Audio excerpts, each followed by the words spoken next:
बच्चों, हमारी ये 25 अगस्त की मतलब कल की ये वर्कशीट 21 आई थी। मैं गूगल मीट पे तो सभी बच्चों से मिली थी, लेकिन वीडियो नहीं बनाई थी।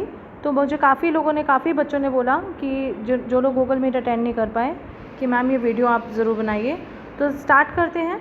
अम्ल, क्षारक और लवण, जैसे कि मैंने पिछली क्लास में भी बोला, जो बच्चे प्रैक्टिकल्स में आ रहे हैं एनओसी लेकर उनको तो बहुत ज़्यादा क्लैरिटी हो रही है, लेकिन जो बच्चे नहीं आ पा रहे हैं तो उनको प्लीज़ आप ध्यान से वीडियो भी देखिए और गूगल मीट भी अटेंड करिए, नहीं तो आपका मिस हो जाएगा।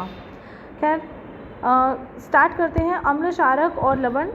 जलीय विलयन में अम्ल और क्षारक, सभी अम्ल जल में अभिक्रिया कर H2O+, H3O+ तथा H+ आयन उत्पन्न करते हैं। देखो, जो भी हमारे, आपको मैंने कल भी बताया था, पिछले क्लास में भी बताया था कि जो अम्ल होते हैं उनके पास H+ आयन्स होते हैं, और जो क्षार होते हैं वो क्या रिलीज़ करते हैं, क्षारीय OH आयन्स। ठीक है, तो सभी अम्ल, जैसे कि ये दिया हुआ है, ये जल में अभिक्रिया करके कौन सा आयन बनाते हैं, H3O+ आयन कहते हैं। इनको हाइड्रोजन आयन्स भी कहा जाता है।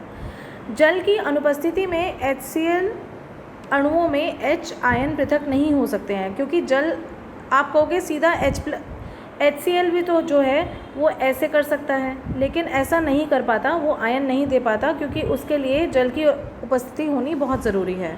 क्योंकि जब जल अनुपस्थित होता है तो H+ आयन अलग नहीं होते हैं। हाइड्रोजन आयन स्वतंत्र रूप से नहीं रह सकते, लेकिन ये जल के अणुओं के साथ मिलकर रह सकते हैं। इसके लिए ये पानी के साथ रिएक्ट करके क्या बनाते हैं, H3O+ आयन बनाते हैं। ठीक है, अच्छा, फिर इसमें है, एक सेकेंड, हाँ जी, फिर इसमें यह है कि हाइड्रोजन आयन स्वतंत्र रूप से नहीं रह सकते, लेकिन ये जल के अणुओं के साथ मिलकर रह सकते हैं। जैसे मैंने आपको बताया, ये देखिए, ये H+ आयन्स हैं। ठीक है, ये वाटर के साथ रिएक्ट करके H3O+ आयन्स बनाते हैं। इसलिए हाइड्रोजन आयन को सदैव H+ या हाइड्रोनियम आयन से दर्शाना चाहिए। तो इसके लिए या तो हम हाइड्रोजन आयन को H+ आयन्स दिखाते हैं, या फिर इसको, ये जो वाटर के साथ मिक्स होता है, इसको हम क्या कहते हैं, हाइड्रोनियम आयन। क्या कहते हैं, हाइड्रोनियम आयन। अच्छा, क्षारक जल में हाइड्रोक्साइड आयन उत्पन्न करते हैं। जल में घुलनशील क्षारक को क्षार कहते हैं। तो मतलब जो क्षार होता है, बेस होता है, जैसे कि सोडियम हाइड्रोक्साइड हो गया, ये KH हो गया, तो ये जो है कौन से आयन्स प्रोड्यूस करते हैं, OH-। कौन से करते हैं, OH-। मतलब अगर आपसे अम्ल और क्षार में डिफरेंस पूछा जाए आयन से रिलेटेड, तो अम्ल में H+ आयन्स होते हैं या हाइड्रोनियम आयन्स होते हैं, और क्षार में क्या होते हैं, OH- आयन्स होते हैं। ठीक है, क्लियर हो गया सबको। अब हम पढ़ेंगे कि अम्ल और क्षारक में जल मिलाने पर क्या होता है। जल में अम्ल तथा क्षारक के घुलने की प्रक्रिया अत्यंत ऊष्माक्षेपी होती है। जब भी आप किसी एसिड, मैंने प्रैक्टिकल में भी करवाया था, HCl लिया था हम लोगों ने टेस्ट ट्यूब में, और उसमें हमने पानी नहीं मिलाया था। हमने क्या करा था, पानी लिया था और उस पानी के अंदर हमने HCl मिलाया था। क्यों भाई, क्योंकि जो, अगर हम लोग अम्ल या क्षार जो होते हैं जल में, जो अम्ल या क्षारक के घुलने की प्रक्रिया जो होती है वो क्या होती है, बहुत ज़्यादा ऊष्माक्षेपी होती है। ठीक है, जल में सांद्र नाइट्रिक अम्ल या सल्फ्यूरिक अम्ल को मिलाते समय अत्यंत सावधानी रखनी चाहिए। हम लोगों ने देखा था कितना ऊष्माक्षेपी रिएक्शन था, जबकि अभी हमने तनु विलयन लिया था। ठीक है ना, मतलब हम लोगों ने डाइल्यूट लिया था, तब भी उसमें कितनी ज़्यादा हीट थी। तो अम्ल को सदैव धीरे धीरे तथा जल को लगातार हिलाते हुए जल में मिलाना चाहिए। तो हम लोगों को क्या करना चाहिए, जल में मिलाना चाहिए अम्ल को धीरे धीरे। सांद्र अम्ल में जल मिलाने पर उत्पन्न हुई ऊष्मा के कारण मिश्रण आश्वासित होकर बाहर आ सकता है। मतलब क्या होता है कि अगर एसिड के अंदर हम पानी मिलाते हैं तो वो एकदम बाहर भी आ सकता है। हम लोगों ने अभी पानी के अंदर अम्ल मिलाया था, तब भी वो काफ़ी गर्म हो रहा था। ठीक है ना, तथा आप जल सकते हैं। इसकी वजह से हम लोग ऐसा काम नहीं करते हैं जिसके कारण हमें कोई नुकसान हो। सातवें, अत्यधिक स्थानीय ताप के कारण प्रयोग में उपयोग किया जा रहा कांच का पात्र भी टूट सकता है। मतलब टेस्ट ट्यूब जिसके अंदर हम रिएक्शन करते हैं वो भी टूट सकती है। इसकी वजह से हम लोगों को हमेशा पहले जल लेना चाहिए, उसके अंदर हल्का हल्का एसिड डालना चाहिए। सांद्र सल्फ्यूरिक अम्ल के कैन तथा सोडियम हाइड्रोक्साइड की बोतल पर चेतावनी के चिन्ह पर ध्यान दीजिए। आपने देखा भी होगा, जब मैंने डब्बा बाहर रखा था तो उसमें ये चेतावनी के चिन्ह लगे हुए थे। ठीक है, कि भाई हम इनको ऐसे ना यूज़ करें, उनको हाथ ना लगाएं। ठीक है। उनको जो है स्पून जो होती है पतली सी, जो हम स्पैटुला होती है, उसको यूज़ करें। तो सारी इंस्ट्रक्शंस इसमें हमें लिखी हुई थी। तो जल में अम्ल या क्षारक मिलाने पर आयन की सांद्रता में प्रति इकाई आयतन में कमी हो जाती है।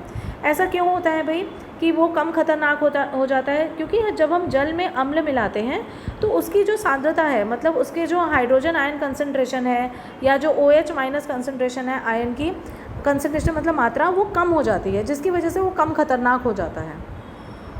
इस प्रक्रिया को तनुकरण कहते हैं और इस प्रोसेस को हम लोग हिंदी में तनुकरण तथा इंग्लिश में डाइल्यूशन कहते हैं।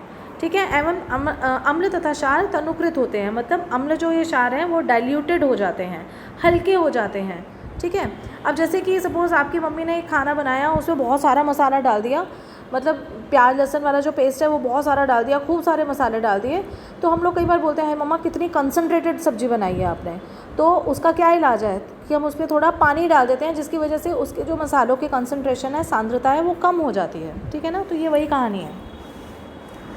चलो सार्वजनिक सूचक की जहाँ तक बात करते हैं, हमने विलयन में H+ तथा हाइड्रोक्सिल आयंस की सांद्रता में कमी और तनुकरण के बारे में सीखा। क्या हम मात्रात्मक रूप में किसी विलयन में मौजूद इन आयनों की मात्रा ज्ञात कर सकते हैं? क्या हम यह आंक सकते हैं कि दिया गया अम्ल या क्षारक कितना प्रबल है?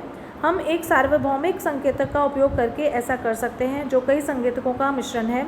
सार्वजनिक सूचक एक विलयन में हाइड्रोजन आयनों की विभिन्न सांद्रताओं पर भिन्न भिन्न रंग दिखाता है। यह हमें विलयनों में H+ तथा हाइड्रोक्सिल आयनों की सांद्रता जानने में मदद करता है। जब आप प्रैक्टिकल्स में आए थे तो हम लोगों ने pH स्केल करा था, जिसमें बीच में 7 था, यहाँ पे 8, 9, 10 करके 14 तक था, और यहाँ पे 6, 5, 4, 3, 2, 1 ऐसे था। आपको याद होगा मैंने A, B, C, D, E 5 solutions दिए थे, और फिर आपको मैंने कहा था कि आप बताइए कि ये अम्लीय है या क्षारीय है। तो आप लोगों ने इसमें क्या करा था, pH पेपर डाला था। pH पेपर में जैसे आपका हरा सा रंग आया था तो एक बच्चे ने बोला कि मैम ये पानी है। ठीक है। तो फिर हमने उसको लिख दिया था कि A जल है।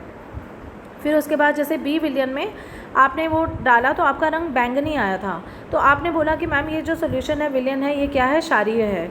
ठीक है। फिर हमने एक और सोल्यूशन लिया था जिसमें हमने क्या करा था, हमें लाल रंग आया था, तो आपने कहा था मैम इसकी जो हाइड्रोजन आयन कंसंट्रेशन है, सांद्रता है, वो 1 से 4 है और ये अम्लीय है। ये आपको याद होगा, और जो नहीं जिन्होंने करा तो वो फिर जब भी स्कूल आएंगे तो ये हम प्रैक्टिकल एक बार फिर कर सकते हैं। अभी के लिए ये समझ लीजिए कि 7 से ज़्यादा जो होता है वो क्षारीय होता है, 7 से जो कम होता है अम्लीय होता है, और जो 7 होता है वो उदासीन होता है। ठीक है जी। और ऐसा सूचक जो कि हम लोगों को इनके भिन्न भिन्न रंग बताएं, उसको हम क्या कहते हैं, सार्वत्रिक सूचक।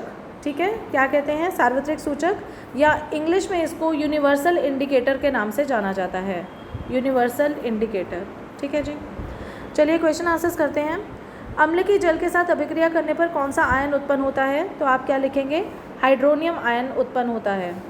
फिर है, जब कोई क्षार जल से अभिक्रिया करता है तो कौन सा आयन उत्पन्न होता है? तो OH- आयन उत्पन्न होता है। ठीक है। पहले का आंसर H3O+ आ जाएगा और दूसरे का OH- आ जाएगा। तीसरा है, अम्ल को तनुकृत करते समय यह क्यों अनुशासित करते हैं कि अम्ल को जल में मिलाना चाहिए, न कि जल को अम्ल में? क्योंकि जल में जब अम्ल को मिलाया जाता है तो वो फटता नहीं है, आग जल नहीं मतलब हाथ नहीं जल सकता। लेकिन जब अम्ल के अंदर जल को डाला जाता है, अम्ल के अंदर जब जल को डाला जाता है तो क्या होता है, ऊष्माक्षेपी प्रक्रिया होने के कारण हमारा हाथ जल सकता है। फिर है, अम्ल के विलयन को तनुकृत करने का हाइड्रोनियम आयनों की सांद्रता कैसे प्रभावित होती है? भाई जब हम तनुकृत करेंगे तो मात्रा चाहे हाइड्रोक्सिल की हो चाहे हाइड्रोजन की हो तो मात्रा कम हो जाती है। ठीक है। लास्ट है, सार्वत्रिक सूचक को परिभाषित कीजिए। तो ये मैंने यहाँ पर लिख दिया है। सार्वत्रिक सूचक एक ऐसा है जिससे हम लोगों को हाइड्रोजन तथा विभिन्न सांद्रताओं पर भिन्न भिन्न रंग दिखाई देते हैं। तो ये हमारा आंसर नंबर 5 आ जाएगा।